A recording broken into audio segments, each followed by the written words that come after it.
Bueno, y precisamente para hablarnos del papel fundamental de las mujeres en la ciencia y también de los patrones culturales en que muchos casos impiden, o veremos si es verdad, que las mujeres se conviertan en científicas, hoy nos acompaña la doctora Cecilia Nogués Garrido. Ella es directora del Instituto de Física de la UNAM y también directora de la iniciativa, ella participa en la iniciativa Niñas STEM. Muchísimas gracias, doctora, por acompañarnos, además con una amplia trayectoria, Premio Nacional de Ciencias en el 2016 y bueno, pues múltiples reconocimientos. La pregunta en el marco del Día Internacional de la Mujer y la Niña en la Ciencia el pasado martes, ¿cómo es ser mexicana y ser científica? Pues mira, ser científica es una de las grandes satisfacciones de mi vida. Es el poder generar conocimiento, el entender cosas. Eso hacemos los científicos. Y ser mujer, pues yo creo que te da otras perspectivas y la ciencia se nutre a partir de la visión de muchas mentes, de mentes diversas. Eso es lo que le da sentido a la ciencia, creo. Y que bueno, pues hay que decirlo, no todas las mujeres participan en las ciencias, las cifras lo dicen, la UNESCO entregó un informe de cifrar el código La educación de las niñas y las mujeres en ciencias, tecnología, ingeniería y matemáticas, y arroja que solamente el 35% de los estudiantes en ciencias son mujeres. Hemos avanzado, pero aún nos quedan pasos por dar. Nos falta muchísimo porque este tipo de disciplinas lo que hacen, el hacer investigación, sobre todo en cuestiones como de física, que yo soy física, te permite crear tus propios instrumentos para hacer cosas. Eso te da ciertas habilidades que te van a permitir en el futuro tener mucho más formas de crear o de acomodarte en un trabajo, ¿sí? A lo que voy es que si tú me preguntas ahorita cuáles son las carreras del futuro, difícilmente podemos decir cuáles son. Sin embargo, cuando tú haces ciencia, cuando tú te dedicas a la investigación, tienes que estar generando conocimiento. Constantemente. Eso es hacer ciencia.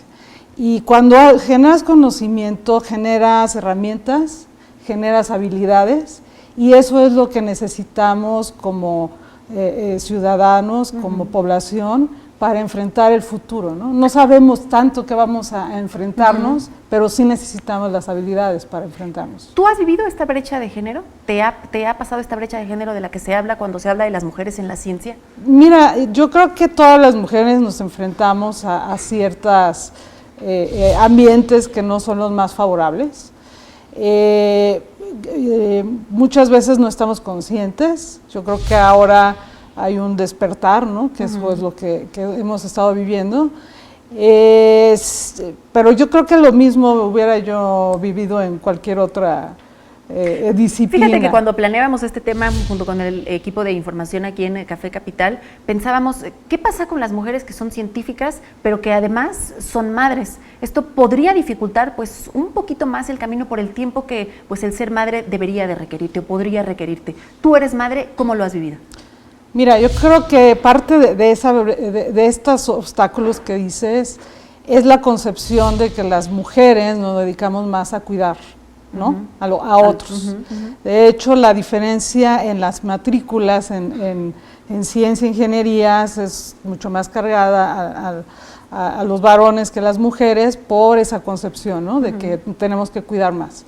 Entonces, para tener una familia, tener hijos, tener pareja, lo que quieras, pues lo que tienes que buscar es una pareja que realmente quiera favorecer que tú te desarrolles profesionalmente, claro, que asuma su papel, ¿no?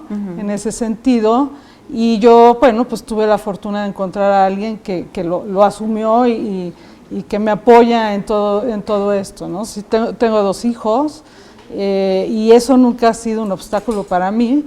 Pero yo creo que sí te tienes tú que buscar eso, ¿no? Tú te buscas las oportunidades. Claro, y estar seguro de que, bueno, pues cuentas con estas redes de apoyo. Sí. En este informe de la UNESCO también se mencionaba que, bueno, pese a que solamente el 35% de las mujeres que están interesadas en ciencia, no todas llegan a graduarse, no todas llegan al ámbito laboral, muchas van desertando en el camino. ¿Qué pasa? Sí, bueno, yo creo que mucho tiene que ver con expectativas, ¿no? Okay. Yo creo que desde que uno nace, a las mujeres nos ponen ciertas expectativas y a los hombres otras, ¿no?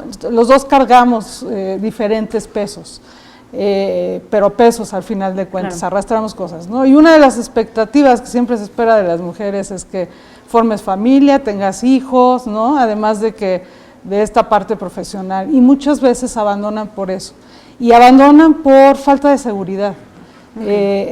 Yo platico mucho con niñas, adolescentes, y lo que veo no es una falta de interés en la ciencia, sino muchas veces como falta de seguridad de que sí lo van a poder hacer, o hasta de los mismos papás. ¿Sí? Hasta los papás. ¿Por qué es importante que las mujeres estemos involucradas en la ciencia? Te digo que yo creo que vemos cosas distintas, lo enfocamos desde un punto de vista muy distinto, y la ciencia en general se nutre de todas estas visiones. Claro. O sea, hacer ciencia es hacerse preguntas y tratar de responderlas, ¿no? Entonces, si tú tienes una visión, una vivencia, ¿no? Que no te permite hacer las preguntas desde diferentes ángulos, pues vas a crecer hacia una dirección en la ciencia, ¿no? Pero no vas a crecer globalmente. Entonces yo creo que el de involucrar más mujeres nos permitimos preguntarnos otras cosas. Por ejemplo, cosas tan sencillas como ¿realmente los medicamentos funcionan igual, ¿no? La misma cantidad en hombres y mujeres. Lo que han hecho es decir, bueno, es por peso, ¿no? Pero no, o sea, tenemos, por ejemplo, diferentes procesos hormonales que pueden afectar, ¿no? Además de estimular esta creatividad, este aprendizaje, también hay que desarrollar otras áreas como, por ejemplo, pues la toma de decisiones. Me mencionabas rápidamente antes de la entrevista que tú participaste ayer en este consejo técnico, en un día histórico para la universidad, en modificación de estatutos, en donde también la participación de las mujeres y de las alumnas fue importante. Pues mira, ayer fue un día, yo creo, histórico en muchos sentidos en Consejo Universitario, en la UNAM. Yo participé, estuvimos un poco más de 10 horas discutiendo, se oyeron muchas voces, pero lo más importante fue que fue en un ambiente de gran cordialidad, se escucharon muchas cosas y con gran respeto, ¿sí? Ayer yo creo que dimos los primeros pasos para dar un marco legal, para escucharnos más, para entablar más diálogo y para realmente crear estos andamios que necesitamos mucho entre hombres y mujeres. Pues bueno, pues enhorabuena, ojalá que sea por el beneficio pues de toda la comunidad estudiantil de la máxima casa de estudios referente a las mujeres pues en la ciencia. Escuchar tu historia invita seguramente a otras niñas, es como un reflejo de que sí se puede, de que está padre también vivir en la ciencia siendo mujer, puedes combinarlo con la maternidad y seguir siendo curiosa y científica. Muchísimas gracias, doctora Cecilia Nogués, directora del Instituto de Física, por acompañarnos a conversar en esta mañana en Café Capital. Muchas gracias a ustedes. Muchísimas gracias, muy buenos días.